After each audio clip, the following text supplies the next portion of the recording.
Cuma sampai balik ya, belum sampai dia menikah enggak.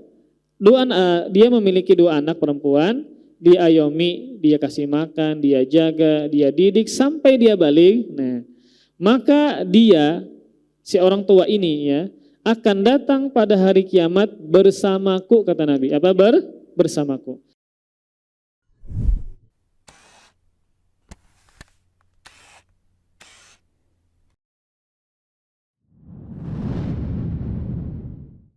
Bismillah. Assalamualaikum warahmatullahi wabarakatuh. Innal hamdalillah nahmaduhu wa nasta'inuhu wa nastaghfiruh wa na'udzu billahi min syururi anfusina wa min sayyiati a'malina. May yahdihillahu fala mudilla lahu wa may yudlil fala hadiya lahu wa asyhadu an la ilaha illallah wahdahu la syarika lahu wa asyhadu anna Muhammadan abduhu wa rasuluhu la nabiyya ba'dah. قال الله تعالى في القرآن الكريم يا أيها الذين آمنوا اتقوا الله حق تقاته ولا تموتن إلا وأنتم مسلمون يا أيها الناس اتقوا ربكم الذي خلقكم من نفس واحدة وخلق منها زوجها وبث منهما رجالا كثيرا ونساء واتقوا الله الذي تساءلون به والأرحام إن الله كان عليكم رقيبا يا أيها الذين آمنوا اتقوا الله وقولوا قولا سديدا يصلح لكم أعمالكم ويغفر لكم ذنوبكم ومن يطع الله ورسوله فقد فاز فوزا عظيما أما بعد فإن أصدق الحديث كتاب الله وخير الهدي هدي محمد صلى الله عليه وآله وسلم أشر الأمور محدثاتها فإن كل محدثة بدعة وكل بدعة ضلالة وكل ضلالة في النار. Alhamdulillah kita bersyukur dan senantiasa memuji kepada Allah Subhanahu wa taala. Pada subuh ini Allah masih memberikan kita kemudahan-kemudahan dalam beramal soleh, dan semoga Allah Subhanahu wa taala senantiasa juga menerima semua amalan yang telah dan sedang kita kerjakan. Kemudian salawat serta salam semoga senantiasa terlimpahkan kepada baginda kita Nabi besar Muhammad sallallahu alaihi wasallam dan juga kepada para keluarga, para sahabat dan para pengikut setia beliau yang senantiasa meniti sunnah dan jalan beliau sampai hari kiamat. Kita masih membahas hadis yang kemarin tentang perbuatan-perbuatan yang diharamkan Allah Subhanahu wa taala. Dari sahabat Mughirah bin Syu'bah radhiyallahu taala anhu an Rasulillah sallallahu alaihi wasallam qala innallaha harrama 'alaikum uquqal ummahat wa wa'dal banat wa man'an wahat wa kariha lakum qila wa qala wa kasratas su'ali wa idha'atal mali muttafaqun alaihi. Dari sahabat Al-Mughirah bin Syu'bah radhiyallahu anhu dari Rasulullah sallallahu alaihi wasallam bersabda, sesungguhnya Allah Subhanahu wa taala mengharamkan atas kalian durhaka kepada ibu-ibu kalian dan menguburkan anak-anak perempuan dalam kondisi hidup dan hanya sekedar bisa menuntut hak sementara tidak menunaikan hak orang lain dan mengatakan katanya begini dan katanya begitu ya, senantiasa suka mengutip ucapan manusia tanpa mencek kebenaran dari berita tersebut dan banyak bertanya atau banyak meminta dan menyia-nyiakan harta. Maka dalam hadis ini mencakup beberapa hal yang diharamkan dalam syariat. Yang pertama adalah durhaka kepada ibu. Durhaka kepada ibu. Dan di sini tidak disebutkan durhaka kepada ayah ya. Namun sebenarnya juga mencakup demikian. Namun dikhususkan ibu karena keagungan dari ibu. Betapa besarnya jasa dan kebaikan seorang ibu kepada anaknya. Makanya dalam sebuah hadis ketika ada salah satu sahabat yang bertanya, siapa yang paling berhak, yang paling pantas saya berbuat baik, maka Nabi menjawab sampai 3 kali dengan menyebutkan ibumu, kemudian baru ayahmu. Kemudian yang berikutnya yang dilarang yang kedua ya adalah menguburkan anak perempuan hidup-hidup, ya, menguburkan anak perempuan hidup-hidup. Dan ini merupakan, ya, kebiasaan sebagian saja dari orang-orang Arab jahiliyah pada sebagian kabilah, tidak seluruhnya. Ada dua sebab yang membuat mereka melakukan demikian, ya, yaitu menguburkan anak perempuan mereka dengan dalam kondisi masih hidup. Yang pertama adalah karena mereka takut anak perempuan mereka ini mengurangi rizki mereka. Yang pertama adalah mereka meyakini bahwasanya anak perempuan ini adalah mengurangi rizki mereka. Dan mereka beranggapan bahwa anak laki-lakilah yang dapat membantu mereka kerja, mencari duit, mencari nafkah adalah anak laki-laki. Maka bagi mereka anak perempuan itu merepotkan, sehingga apa? Mereka meyakini bisa mengurangi rizki mereka. Yang kedua alasannya adalah karena mereka malu, ya, karena mereka malu dengan memiliki anak perempuan. Karena bagi mereka anak perempuan itu tidak dibanggakan. Maka yang berperang di medan perang tentu laki-laki, ya, yang bisa menunggang kuda, memakai senjata adalah laki-laki. Jadi bagi mereka anak perempuan adalah aib, sehingga mereka malu ketika dikabarkan yang dilahirkan ternyata anak perempuan. Makanya Allah Subhanahu wa taala, ya, menekankan kepada manusia bahwa tidak boleh menguburkan anak perempuan dalam kondisi masih hidup. Dalam surah At-Takwir ayat 8 dan 9 Allah Subhanahu wa taala berfirman, wa idzal mau'udatu su'ilat bi ayyi dzambin qutilat. Kata Allah Subhanahu wa taala, dan apabila bayi perempuan yang dikuburkan hidup-hidup dia ditanya, karena dosa apakah dia dibunuh, ya? Karena dosa apakah dia dibunuh. Nah, maka tentu, ya, sebagaimana perbuatan-perbuatan yang lain, maka orang yang menguburkan bayi perempuan dalam kondisi hidup juga nanti ditanyakan dan dipertanggungjawabkan di hadapan Allah Subhanahu wa taala. Terlebih mereka tidak memiliki dosa. Kenapa mereka harus dikuburkan dalam kondisi masih hidup? Kemudian ada beberapa konsekuensi yang buruk dari benci kepada anak perempuan. Ada kelaziman-kelaziman atau konsekuensi yang buruk dari benci terhadap anak perempuan. Yang pertama adalah sikap ini merupakan bentuk ketidaksukaan terhadap takdir Allah. Yang pertama adalah sikap ini merupakan ketidaksukaan terhadap takdir Allah Subhanahu wa taala. Maka tatkala seseorang itu memiliki anak 1, 2, 3, 4, walaupun semuanya perempuan, maka seseorang harus menerima dan berbaik sangka terhadap takdir Allah Subhanahu wa taala.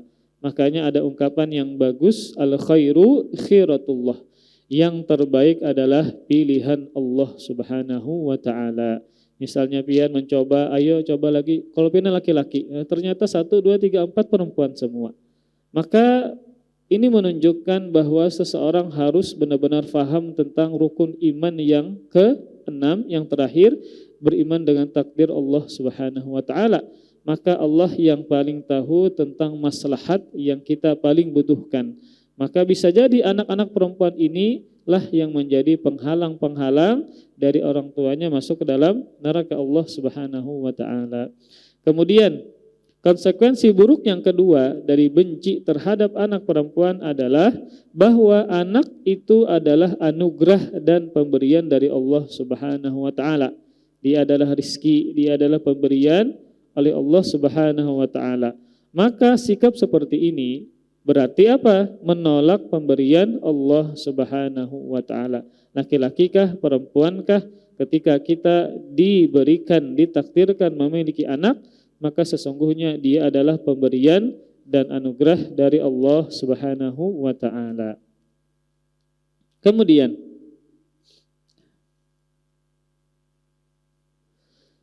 di dalam Al-Qur'an Allah Subhanahu wa taala menyebutkan dalam Quran surah Asy-Syura ayat 49 dan 50, lillahi mulkus samawati wal ard yakhluqu ma yasha wa yakhluqu ma yasha yahabu liman yasha inatha wa yahabu liman yasha'u dzukur aw yuzawwijuhum dzukrana wa inatha wa yaj'alu man yasha'u aqima innahu alimun qadir. Kata Allah Subhanahu wa taala, milik Allah lah kerajaan langit dan bumi. Allah atau Dia menciptakan apa yang Allah kehendaki, Dia memberikan anak-anak perempuan kepada siapa yang Dia kehendaki dan memberikan anak-anak laki-laki kepada siapa yang Allah kehendaki. Atau Dia menganugerahkan kedua jenis laki-laki dan perempuan kepada siapa saja yang Dia kehendaki. Kemudian, dan Dia menjadikan seseorang itu mandul, tidak memiliki anak, siapapun yang Allah kehendaki. Sesungguhnya Dia Maha mengetahui lagi Maha kuasa. Nah, kemudian tentang ayat ini sebagian ulama tafsir ya menyebutkan bahwa ayat ini kan mendahulukan penyebutan anak perempuan sebelum anak laki-laki. Coba perhatikan. Lillahi mulkus samawati wal ardh yakhluqu ma yasha'u yahabu liman yasha'u inatha wa yahabu liman yasha'u dzukur. Yang pertama Allah sebutkan dia memberikan anak perempuan kepada siapa yang Dia kehendaki dan juga memberikan anak-anak laki-laki kepada siapa yang Dia kehendaki. Yang disebutkan anak perempuan dulu kemudian anak laki-laki. Maka sebagian ulama tafsir menyebutkan bahwa Allah mendahulukan penyebutan anak perempuan kemudian setelahnya anak laki-laki, di antara tujuannya adalah untuk menenangkan hati ayah-ayah terhadap anak perempuan tersebut ya. Karena mendahulukan penyebutan anak perempuan dari anak laki-laki adalah tasyrif, pemuliaan. Sebagai bentuk apa? Pemuliaan, penghormatan bagi anak-anak perempuan ya, bagi anak-anak perempuan. Ini sama seperti ketika Aisyah ditanya tentang makanan yang paling Nabi sukai ya, atau manis-manisan atau makanan yang paling Nabi sukai. Maka Aisyah menjawab madu dan segala bentuk yang manis. Nah, maka disebutnya yang pertama apa? Madu, kemudian baru setelahnya yang manis. Maka yang pertama adalah bentuk pemuliaan terhadap madu. Terlebih dalam Al-Qur'an Allah menetapkan dalam madu terdapat ada pengobatan, ada obat. Nah, maka di sini Allah menyebutkan perempuan dulu, kemudian laki-laki, karena mendahulukan di sini adalah bentuk pemuliaan terhadap anak perempuan. Ya. Kemudian, tujuan yang kedua untuk mencela, untuk menghinakan orang-orang jahiliyah yang mana mereka merendahkan derajat anak perempuan, bahkan saking mereka malunya punya anak perempuan, mereka menguburkan anak perempuan secara hidup. Ini sebagaimana dalam kitab Fathul Qadir karangan Imam Asy-Syaukani dan yang lainnya. Kemudian konsekuensi yang ketiga, konsekuensi buruk yang ketiga dari benci terhadap anak perempuan adalah pada sikap suami ada penghinaan terselubung kepada istri. Kenapa demikian? Ya, ketika misalnya nih, kenapa binian terus, seakan-akan suami ini apa? Menghinakan kepada istrinya dan memaksakan kepada istri untuk melakukan sesuatu yang di luar kemampuannya. Terkadang maka bisa laki ini bisa menyalahkan bininya. Kenapa nang keluar binian terus. Nah, maka padahal ini kan bentuk yang tidak ada kuasa dari si istri. Maka yang mentakdirkan, yang memilih adalah Allah Subhanahu wa ta'ala. Maka seakan-akan si istrilah yang bersalah ketika yang dia lahirkan bukan anak laki-laki. Ini berarti berkaitan dengan ketidaksukaan dia terhadap takdir dan putusan Allah Subhanahu wa ta'ala. Kemudian konsekuensi buruk yang kelima ya. Yang keempat dari benci terhadap anak perempuan adalah ini menunjukkan bahwasanya sikap seperti ini menunjukkan jahil dan pendeknya akal si suami ya, si suami. Kenapa demikian? Dia seakan-akan memaksakan perkara yang di luar kuasa dari istrinya sama sekali ya. Jadi tidak bisa ya ketika seseorang itu ingin memiliki anak begini dan begitu. Terkadang ada programnya. Ya. Seperti ini, kata dokter seperti ini, makanan dijaga. Namun terkadang berbeda dengan yang diikhtiarkan. Ya, karena memang yang mentakdirkan adalah Allah Subhanahu wa Ta'ala.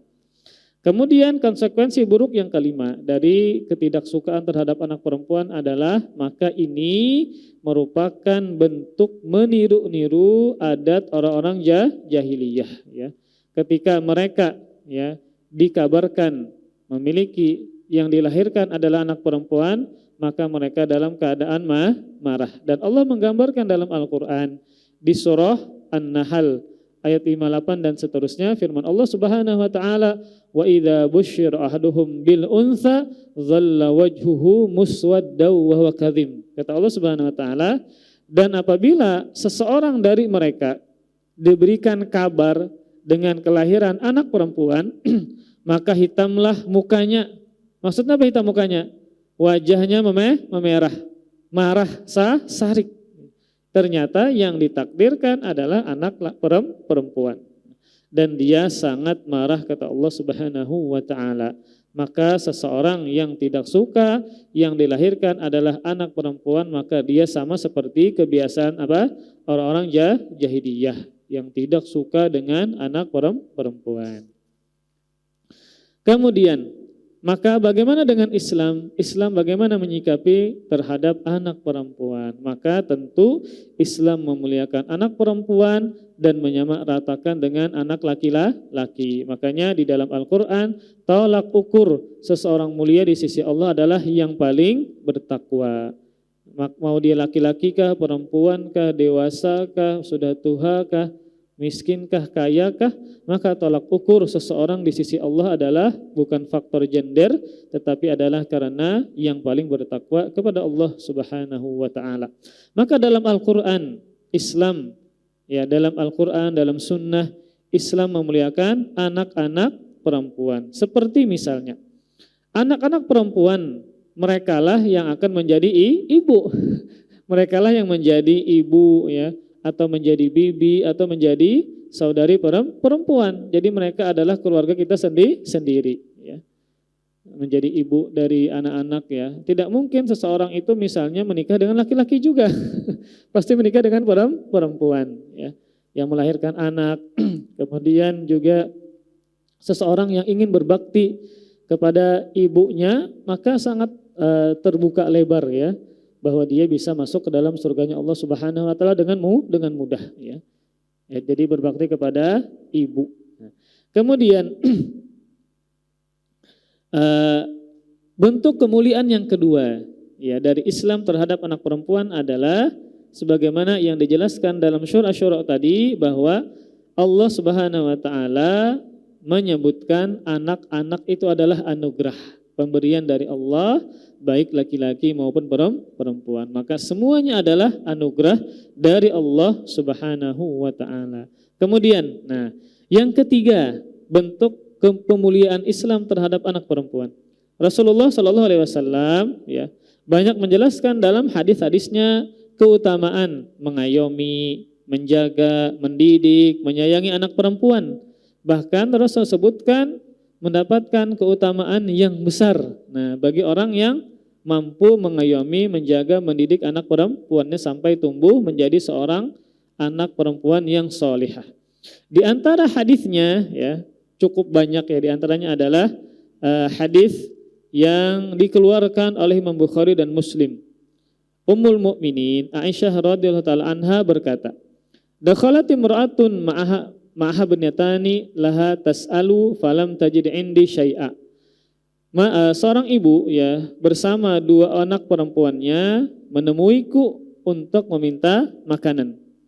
Maka namun, ya, dia tidak mendapati sedikit makanan pun yang ada padaku kecuali ghairu tamratin, sebuting kurma. Nah, ada seorang ibu-ibu bersama dua anak perempuannya yang menemuiku, ternyata mereka kelaparan. Kemudian mereka ingin meminta sesuatu makanan dariku. Ternyata saya tidak memiliki kecuali satu buting kurma. Cuma apa? Satu buting kurma, ya. Fa'ataituha, kata Aisyah, iyaha.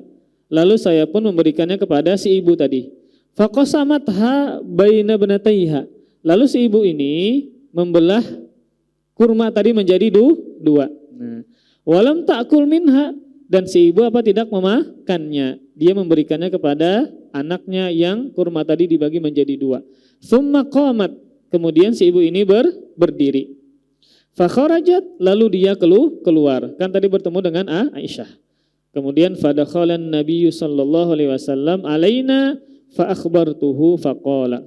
Maka Rasulullah sallallahu alaihi wasallam masuk menemui kami, lalu Rasulullah sallallahu alaihi wasallam, lalu aku pun mengkabarkannya tentang ada sebuah cerita begini dan begitu. Ada seorang ibu yang dia kelaparan, kemudian aku tidak memiliki makanan kecuali satu kurma. Aku kasihkan kepada dia, lalu si ibu ini memenggal 2 kurma tadi, lalu dia berikan kepada anak-anaknya. Dia sendiri pun tidak memakannya.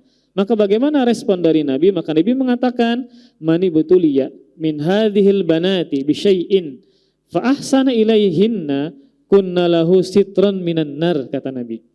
Barang siapa yang diuji dengan sesuatu dari anak-anak perempuan, jadi memang seperti itu banyak kerepotan, kesulitan ketika mendidik anak perempuan dibandingkan dengan anak laki-laki.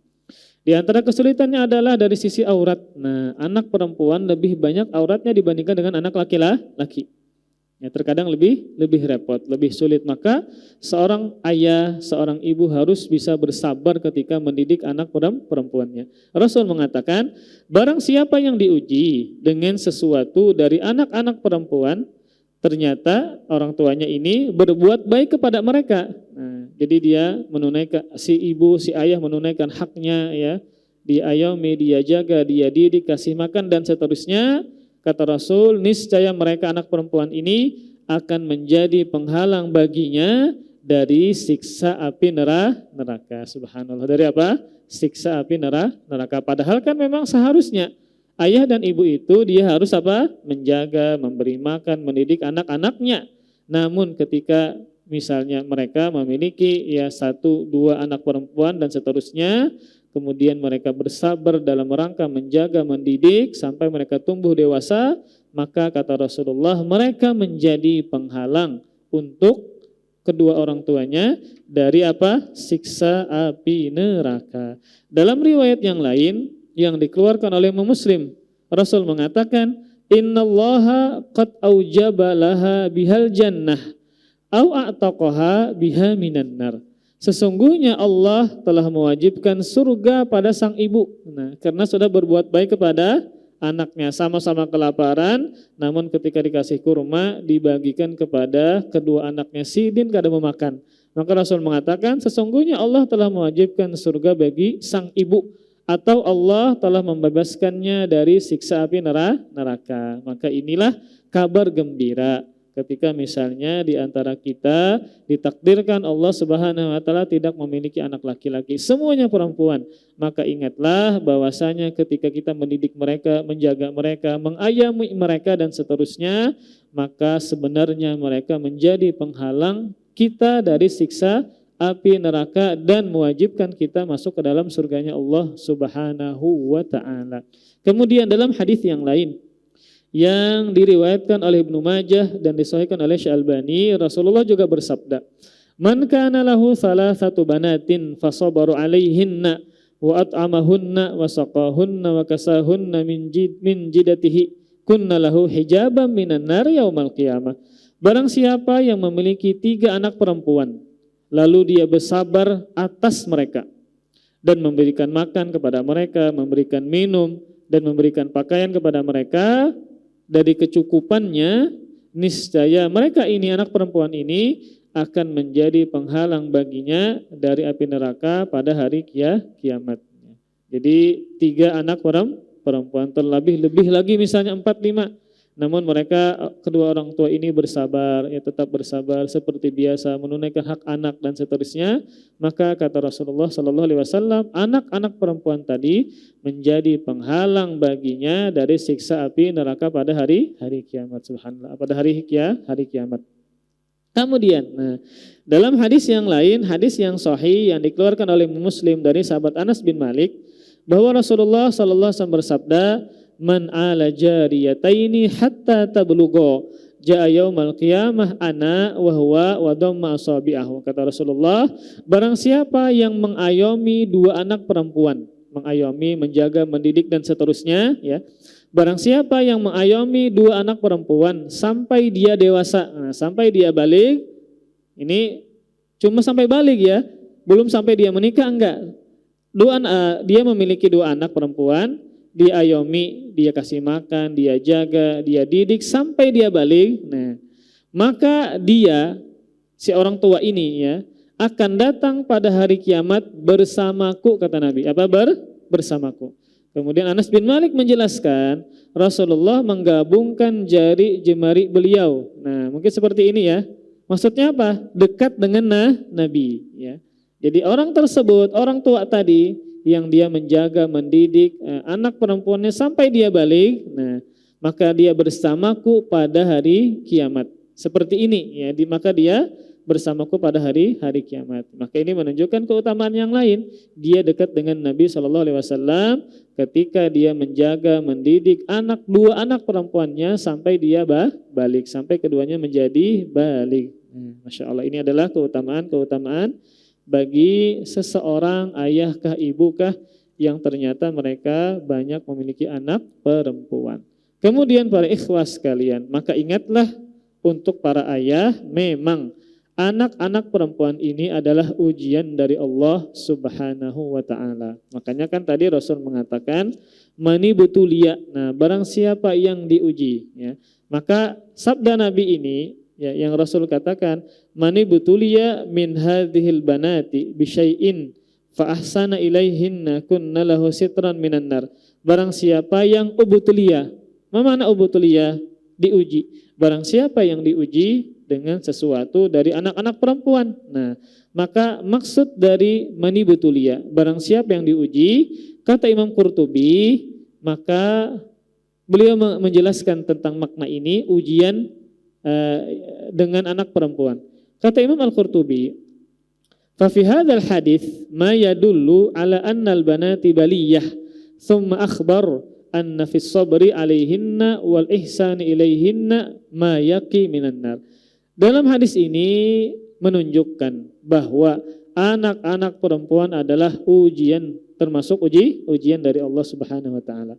Kemudian Rasulullah mengkabarkan bahwa pada sikap sabar dan berbuat baik terhadap anak-anak perempuan tersebut terdapat pencegahan dari siksa api neraka. Nah, makanya kan kenapa Allah banyak menimpakan kita musibah dan ujian-ujian yang bertubi-tubi? Maka di antara sebabnya adalah kalau kita bisa sabar, maka Allah akan menghapuskan dosa-dosa kita dan meninggikan derajat-derajat kita. Yang mana asal atau sumber kebaikan pada hari kiamat itu bermuara pada dosa-dosa yang dihapuskan. Maka dia selamat, maka dia terhindar dari huru-hara hari kiamat yang paling besar, entah berkaitan nanti dengan menyeberang sirat, entah dengan mendapatkan catatan amal dengan tangan kanan, kebaikannya lebih berat dibandingkan dengan keburukannya, dia terhindar dari siksa api neraka. Kenapa? Karena segala jenis kebaikan itu bermuara di hari kiamat dengan dosa-dosa yang diampuni. Nah, termasuk agar dosa kita diampuni Allah Subhanahu wa taala ketika diuji berbagai macam ujian, termasuk memiliki anak perempuan, kita sabar, maka kata Rasul itu adalah pencegah dari siksa api neraka, pencegah dari siksa api neraka.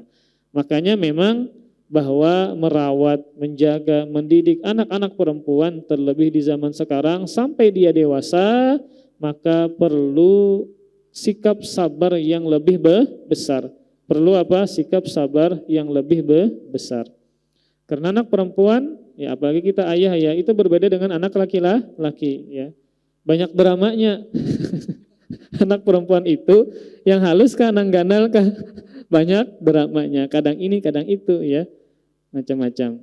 Jadi seperti itu, maka seorang ayah harus sabar ketika menghadapi anak-anak perempuannya. Sebagaimana dia sabar menghadapi istrinya, maka begitulah anak perempuan secara umum ya.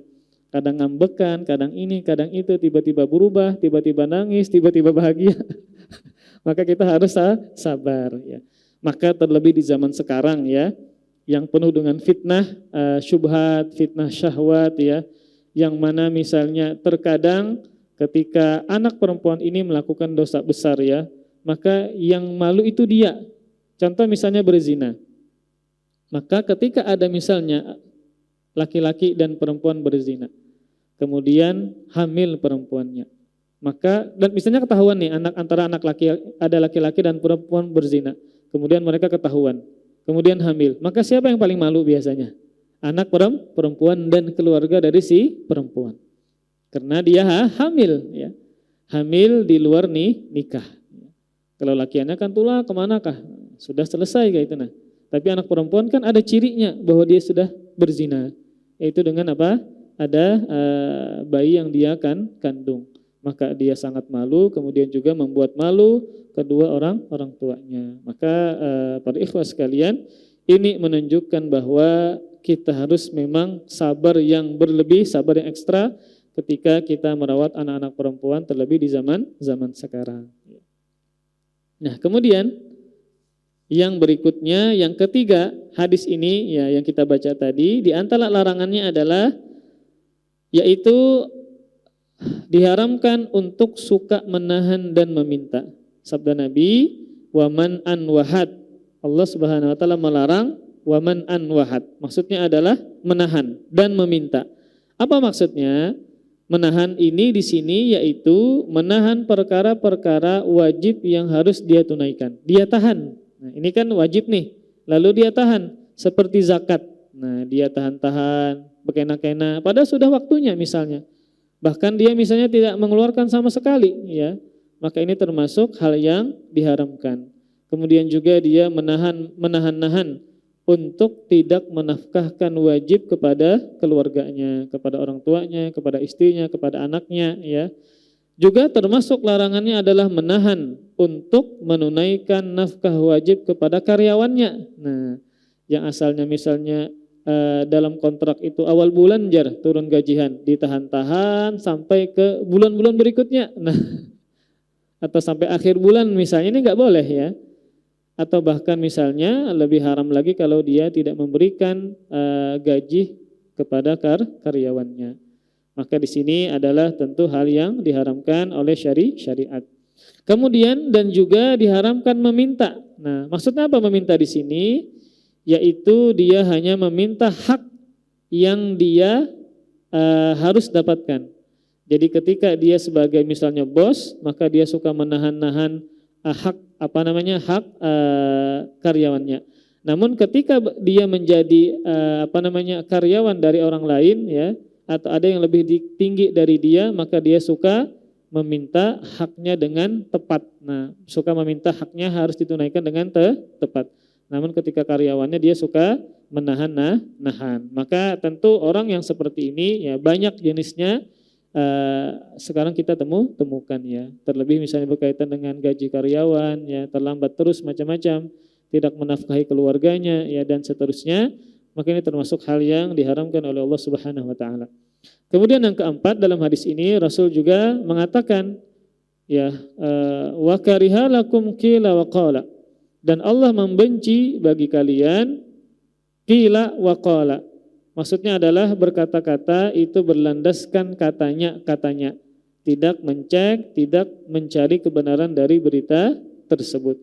Maka ini adalah termasuk hal yang juga diharamkan karena sangat mungkin terjadi ketika dia menukil berita yang tanpa dia cek kebenarannya, maka dia bisa berdusta.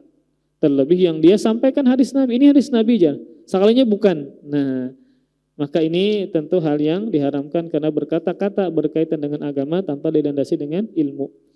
Kemudian, nah dalam sebuah hadis ya Rasulullah menekankan kepada kita, hadis yang sahih yang dikeluarkan oleh Imam Muslim, kafa bil mar'i kadiban an yuhadditsa bi kulli ma sami'a. Kata Rasulullah sallallahu alaihi wasallam, cukuplah seseorang itu dikatakan berdusta, dia berkata-kata, dia menyampaikan berita seluruh apa yang dia dengar. Ketika dia dengar langsung disampaikan, dia dengar langsung disampaikan. Maka Rasul katakan cukuplah dia dikatakan sebagai orang yang berdusta. Karena suka menyampaikan berita-berita, setiap berita yang dia dengar tanpa mencek kebenaran dari berita tersebut ya. Kemudian juga, Rasul juga mengatakan ya, min husni islamil mar'i tarkuhu ma la ya'nihi.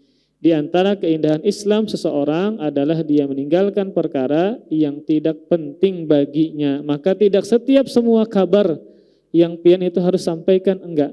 Maka lihat dulu nih, kabar ini, berita ini, ucapan ini ada manfaatnya enggak? Atau jangan sampai ada mudaratnya kepada orang lain. Makanya ada kaidah berkaitan dengan menyampaikan kabar. Kaidahnya apa? Yang pertama, pian cek kebenarannya.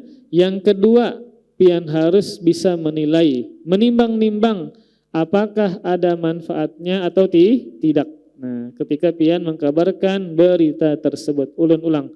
Ada dua kaidah ya berkaitan dengan menyebarkan sebuah berita. Yang pertama, harus dicek kebenarannya.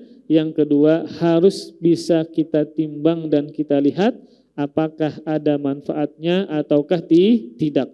Terlebih berita yang pian dengar misalnya berkaitan dengan gibahan, lalu pian sampaikan kepada orang yang digibah, nah ini bisa berkelahian. Nah, maka ini berarti apa? Mengadu domba. Ini enggak boleh, malah lebih diharamkan. Orang menggibah pian kada tagur, kemudian isi gibahannya pian sampaikan kepada orang yang digibah. Nah, maka ini tentu lebih buruklah lagi. Maka di sini Allah Subhanahu wa taala yang melewati Rasulnya mengharamkan seseorang itu ketika mendengarkan berita langsung dia sampaikan tanpa mencek kebenarannya, tanpa dia menimbang-nimbang terlebih dulu apakah ada manfaatnya atau tidak ya.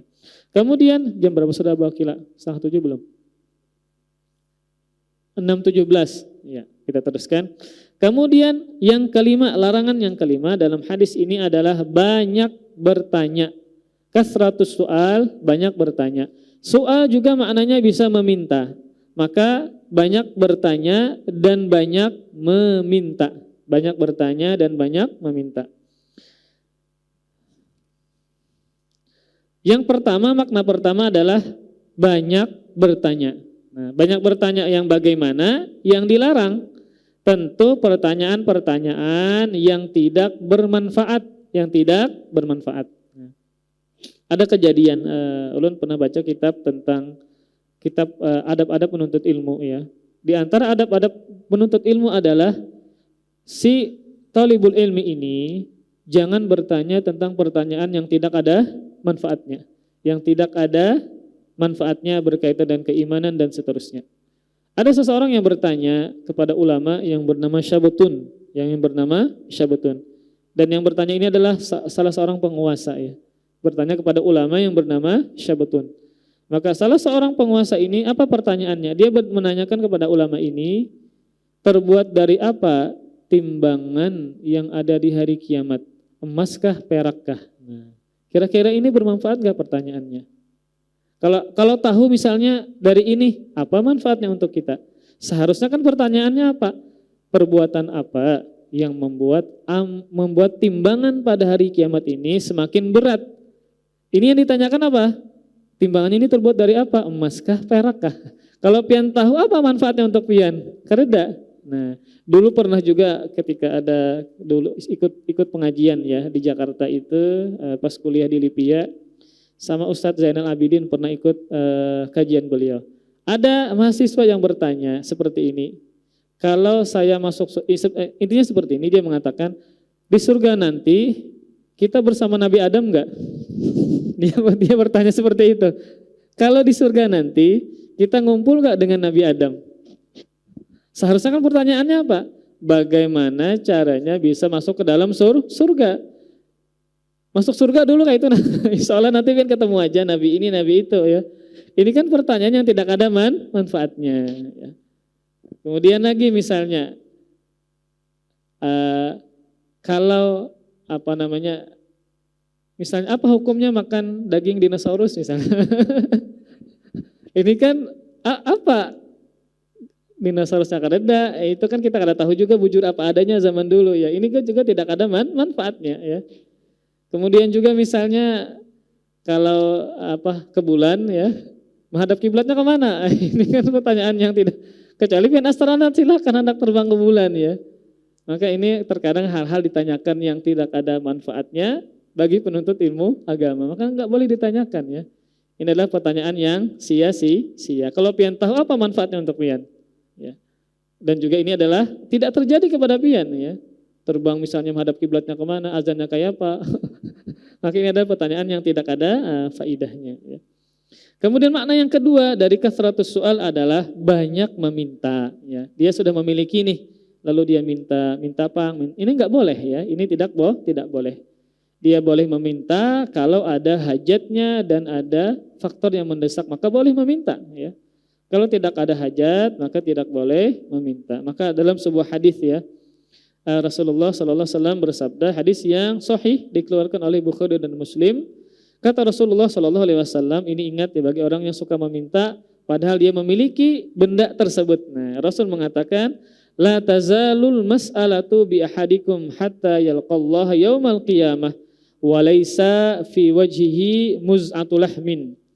Senantiasa salah seorang dari kalian minta terus tanpa ada hajat, minta padahal dia memiliki. Nah, dan meminta sampai dia bertemu Allah di hari kiamat dalam kondisi tidak ada potongan daging yang tersisa pada wajahnya, rata wajahnya.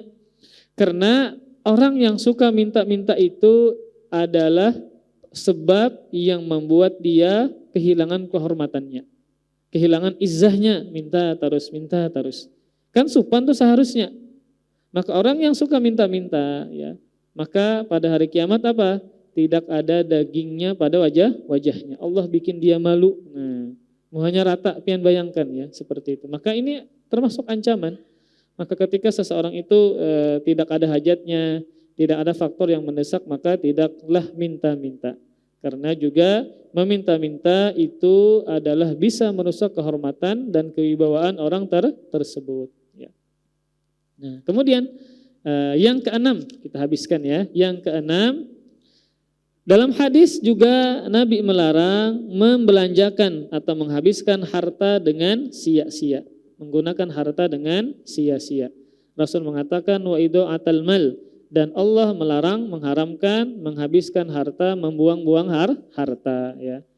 Nah, termasuk kayak misalnya walaupun nih ada orang yang dianggap wali. Nah, ternyata wali ini aneh. Di antara keanehannya membakar duit. Nah, itu enggak boleh pian lakukan demikian. Nah, Allah hendak dapat barokah sidin jar pian. Lalu pian julung duit daun sidin, lalu sidin tatak pakai gunting. Pian tahu nih. Namun pian ingin dapat barokah dari orang tadi, lalu pian julung duit, digunting sidin, dibakar sidin, lalu jar sidin ini dunia aja, ini enggak boleh. Walaupun dunia maka tidak boleh disia-siakan. Hukumnya adalah haram ya. Maka tidak boleh seseorang itu ya kalau misalnya sugih banar lalu inya potong dia rabit duitnya. Sugih juga nih kada apa-apa aja 2.000 aja enggak boleh. Walaupun cuma 2.000, 1.000 kalau itu harta adalah tidak boleh disia-siakan. Hukumnya adalah haram. Kemudian, nah, kenapa tidak boleh kita sia-siakan harta tersebut ya, duit, harta emas yang kita miliki? Karena harta adalah titipan dan pemberian dari Allah Subhanahu wa taala. Kalau dia titipan dan pemberian, maka harus kita gunakan dengan yang sesuai yang Allah kehendaki. Tidak boleh dibuang-buang ya, tidak boleh dirabit-rabit dan seterusnya. Karena harta adalah pemberian dan titipan dari Allah Subhanahu wa taala. Buktinya titipan adalah ketika orang yang kaya ini meninggal dunia. Maka harta tadi dia bawalah, kada dititipkan kemana? Kepada keluarganya, diwariskan kepada keluarganya yang seterusnya. Tidak dia bawa sampai ke liang lahat. Makanya tentang amanah ini, dunia ini yang dia miliki, maka masing-masing dari kita banyakkah sedikitkah, pasti Allah minta pertanggungjawabannya di hari kiamat.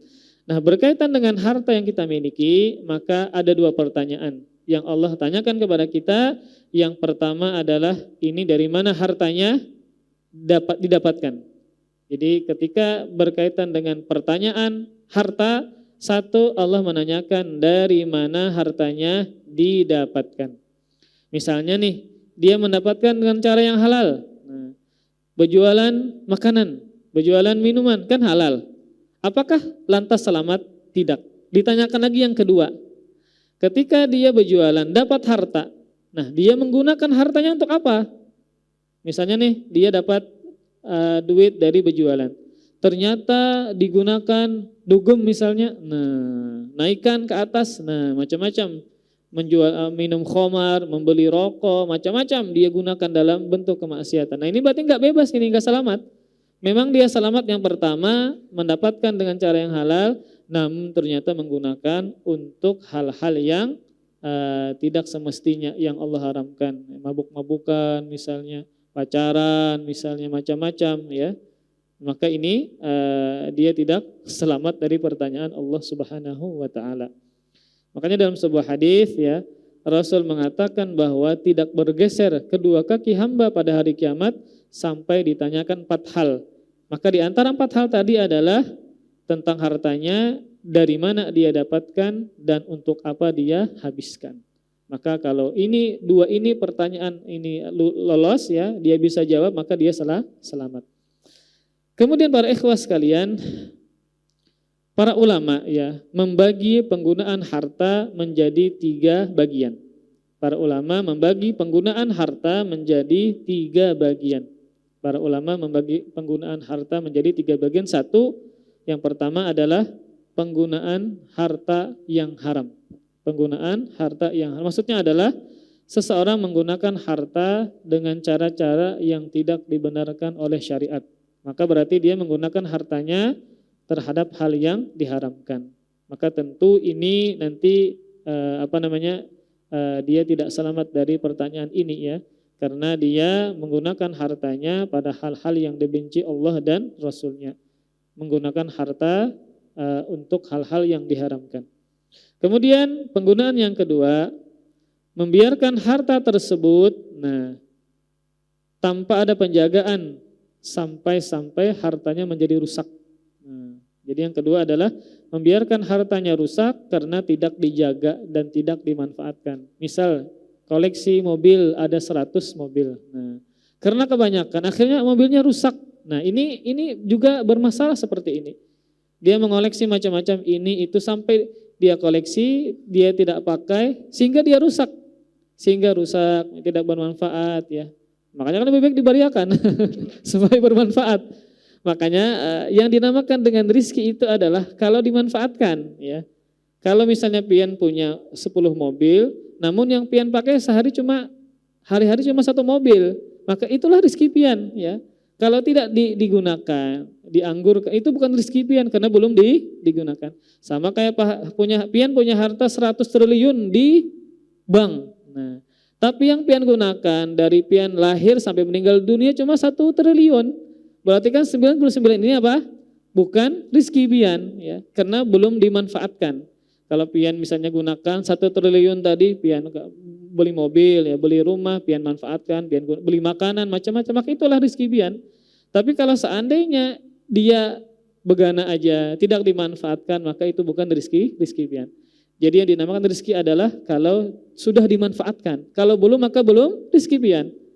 Meninggal dunia. Nah, maka harta tadi siapa yang menggunakan? Maka adalah ahli waris pian. Ya. Maka yang dinamakan dengan harta adalah ketika harta tersebut sudah dimanfaatkan. Pian punya koleksi baju. Nah, para perempuan kan kemudian mau koleksi nih sepatu, dikoleksi, baju, macam-macam dikoleksi. Namun yang dipakai tiap hari itu aja. Berarti rizkinya cuma itu. Karena yang baju tadi tidak dia gunakan ya. Jadi yang dinamakan rizki adalah kalau dimanfaatkan. Kalau belum maka belum rizkinya.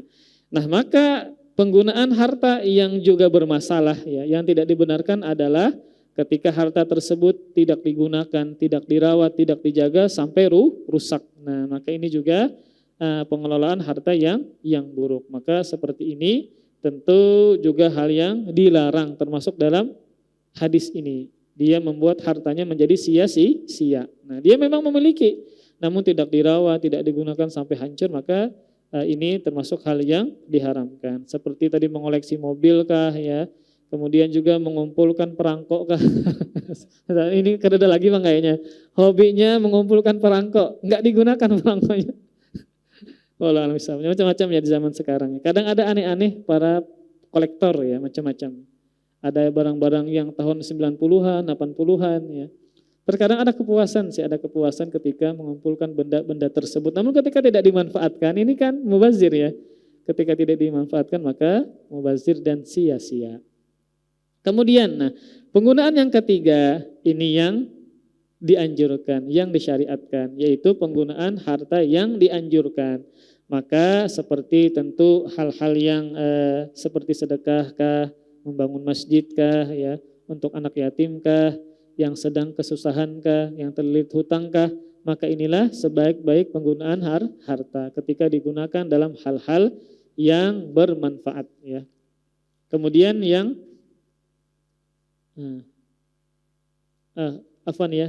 ada 4 ya, jadi ada 4 menurut ulama penggunaan harta, membagi penggunaan harta ada 4. Yang pertama tadi menggunakan harta dalam hal yang haram. Yang kedua membiarkan harta tanpa ada penjagaan, perawatan sampai rusak, ini juga terlarang ya. Kemudian yang ketiga adalah menggunakan harta yang dianjurkan, bersedekah dan seterusnya. Yang keempat menggunakan harta yang dibolehkan Allah Subhanahu wa taala. Ini tidak berkaitan dengan ibadah. Misalnya hartanya digunakan untuk makanan ya, minuman, nukar baju, ini kan hal-hal yang dibolehkan. Maka ini juga selama tidak berkaitan dengan hal yang diharamkan. Nah, namun ya penggunaan harta yang dibolehkan Allah Subhanahu wa taala ya seperti tadi membeli mobil kah, membeli ini kah. Nah, maka jangan sampai mobil tersebut rusak karena tanpa dirawat, tanpa dijaga. Ini berarti masuk ke yang kedua ya, membiarkan harta rusak tanpa dijaga, maka juga terlarang. Maka seseorang yang banyak memiliki harta, maka dia dibolehkan beli mobil mewah ya, kemudian beli rumah yang mewah ya. Maka dia dibolehkan ya, selama dia masih menggunakan dalam bentuk yang wajar, pembelian yang wajar, tidak berlebihan, maka tidak mengapa. Selama benda-benda mewah tadi, ya harta-harta yang mahal tadi, bukan dalam rangka kesombongan, ya untuk membanggakan dirinya di hadapan orang lain. Kan zaman sekarang ini banyak ya youtuber-youtuber itu membanggakan yang mereka miliki. Akhirnya kan orang itu ketika menonton, maka pencapaian yang paling sukses adalah dia memiliki banyak harta. Nah, jadi kan seperti itu. Akhirnya hobi zaman sekarang itu bergeser dibandingkan hobi zaman dulu. Hobi zaman dulu apa? Misalnya cita-citanya jadi dokter, jadi pilot. Itu kan terputar-putar itu aja. Jadi pilot, jadi dokter ya. Zaman sekarang apa ininya? Cita-cita antum jadi apa? Bahkan santri pun ada didapati. Jadi YouTuber. Kenapa jadi dia? Karena dia melihat tayangan yang demikian. YouTubernya yang dia sukai menampilkan kemewahan-kemewahan, menyebutkan gaji yang luar biasa, fantastis ya, melebihi ASN dan seterusnya. Akhirnya mereka bahkan santri ya ditemukan seperti itu. Cita-citanya apa? Hendak jadi YouTuber, subhanallah. Allahu Akbar ya. Nah, ini kan akibat dari pengaruh tontonan yang demikian. Mereka memamerkan mobil mewah, rumah mewah, tanding-tandingan ini macam-macam. Jadi jadi sarana sebagai pembanggaan terhadap harta dunia ya. Dikhawatirkan nanti ya dia lupa dengan perkara akhiratnya, kemudian juga hidupnya adalah sementara. Kasihan orang yang kada berduit menonton yang ditampilkan kemewahan tentang mobil ya, kemudian koleksi macam-macam ya, rumah ini. Kasihan orang yang tidak memiliki harta yang banyak ya. Maka para ikhwah sekalian sangat penting untuk menjaga hati dari kaum muslimin. Maka berkaitan dengan harta tadi, pertanyaannya di hari kiamat adalah yang pertama, dari mana dia dapatkan, dengan cara yang halalkah, dengan cara yang haramkah. Kemudian kalau benar dengan cara yang halal, maka belum beres lagi. Pertanyaan kedua, dia gunakan untuk apa? Kalau dia menggunakan hal yang dianjurkan, kayak misalnya bersedekah, maka ini lebih baik. Kemudian juga tidak mengapa dia menggunakan harta pada hal yang dibolehkan Allah, membeli mobil, selama bukan kesombongan, membanggakan diri dan seterusnya. Wallahu a'lam bishawab. Ini yang kita bisa sampaikan ya, hadis berkaitan dengan larangan. Setengah 8 sudah bakila? Belum? Sudah ya. Nah, jadi nanti kita insya Allah sambung berikutnya tentang secara khusus berkaitan berbakti kepada kedua orang tua. Kalau hadis tadi kan bergabung dengan larangan-larangan yang lain. Maka hadis yang berikutnya berkaitan dengan ridho Allah terletak pada ridho kedua orang tua kita. Wallahu a'lam bishawab. Ini yang bisa Anda sampaikan, semoga memberikan manfaat kepada pian dan semoga Allah Subhanahu wa taala memberikan taufiknya kepada kita bisa mengamalkan ilmu yang kita sudah pelajari dan dapatkan. Wallahu a'lam bishawab. Kita tutup dengan doa kafaratul majlis. Subhanakallahumma bihamdika asyhadu an la ilaha illa anta astaghfiruka wa atubu ilaik. Wassalamualaikum warahmatullahi wabarakatuh. Terima kasih. Jazakumullahu khairan wa barakallahu fikum. Video ini dibuat atas partisipasi dari donasi Anda. Semoga menjadi amal jariah bagi Anda semuanya.